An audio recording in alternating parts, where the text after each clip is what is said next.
Hello viewers, আপনারা দেখতেই পাচ্ছেন Adobe Photoshop 2023 যে লেটেস্ট ভার্সনটা আছে সেটা আমি আমার কম্পিউটারে ওপেন করে ফেলছি এবং ইনস্টল করে ফেলছি। তো আপনারা এটাকে কিভাবে ডাউনলোড করে ইনস্টল করবেন এবং লাইভ টাইপের জন্য অ্যাক্টিভ করবেন সেই বিষয়টা আমি এই ভিডিওতে দেখাবো। এবং আপনাদের যাদের কম্পিউটারটা লো কনফিগারেশন, যাদের কম্পিউটারে 2GB অথবা 4GB র্যাম আছে, তারা কিভাবে এটাকে ইনস্টল করে ইউজ করবেন সেই টেকনিকটাও আপনাদের দেখিয়ে দিব। তো ভিডিওটা অবশ্যই সম্পূর্ণ দেখবেন, তা না হলে কিন্তু আপনি ডাউনলোড লিঙ্কটা পাবেন না।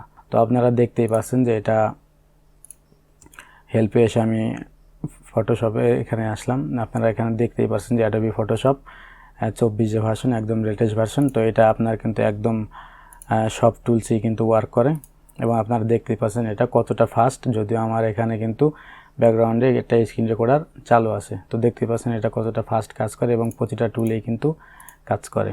তো সর্বপ্রথম যে বিষয়টা আমি আপনাদের দেখাবো যে যাদের কম্পিউটারের কনফিগারেশন লো, তারা এটাকে কিভাবে ইউজ করুন, মানে যাদের কম্পিউটারের র্যাম 2GB অথবা 4GB। তো আপনারা আপনাদের ফটোশপটাকে ইনস্টল করবেন। ইনস্টল করার পর আপনারা ফটোশপটাকে ওপেন করেন। ওপেন করার পরে আপনারা Ctrl+K চাপ দেবেন, জাস্ট কন্ট্রোল এবং কে। আমি যদি আপনাদের এই কিবোর্ডটা এনে দেখাই, আপনারা জাস্ট আপনাদের কিবোর্ডের কন্ট্রোল এবং কে প্রেস করবেন। তো আমি যদি এখান থেকে Ctrl+K প্রেস করি, তো দেখতে পাচ্ছেন আপনাদের এরকম একটি ইন্টারফেস ওপেন হবে। তো এরকম একটি ইন্টারফেস ওপেন হওয়ার পর আপনারা জাস্ট এখানে যে পারফরমেন্স অপশনটা আছে, পারফরমেন্স অপশনে চলে আসবেন।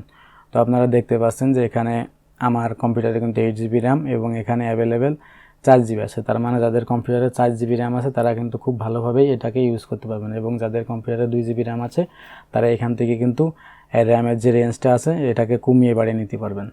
তো যাদের কম্পিউটারে 2GB র্যাম আছে তারা এখান থেকে মনে করেন যে 50% দিয়ে রাখবেন, 2GB র্যামের ভিতরে দিয়ে রাখবেন, তাহলে কিন্তু এটা আপনি খুব ভালোভাবে কিন্তু ইউজ করতে পারবেন।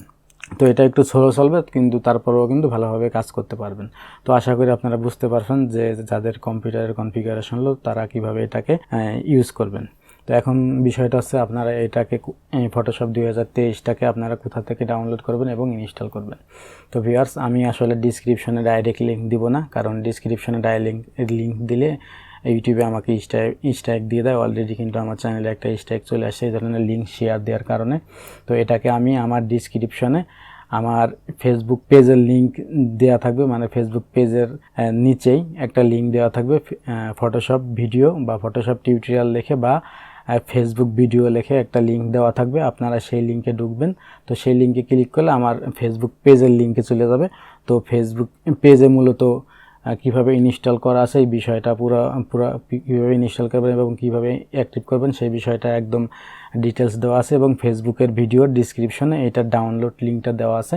তো এটার ডাউনলোড লিঙ্কটা হচ্ছে গুগল ড্রাইভের লিঙ্ক। আপনারা কিন্তু খুব সহজেই এটাকে ডাউনলোড করে ইনস্টল করতে পারবেন, এবং ইনস্টলের ফুল প্রসেসটা ফেসবুকে কিন্তু দেওয়া আছে। আশা করছি আপনারা বুঝতে পারছেন। ভিডিওটি যদি ভালো লাগে ভিডিওতে লাইক দিবেন আর আমার চ্যানেলটি অবশ্যই সাবস্ক্রাইব করে রাখবেন। তো সম্পূর্ণ ভিডিওটা দেখার জন্য আপনাকে অসংখ্য ধন্যবাদ। ভালো থাকবেন। খুদা হাফেজ।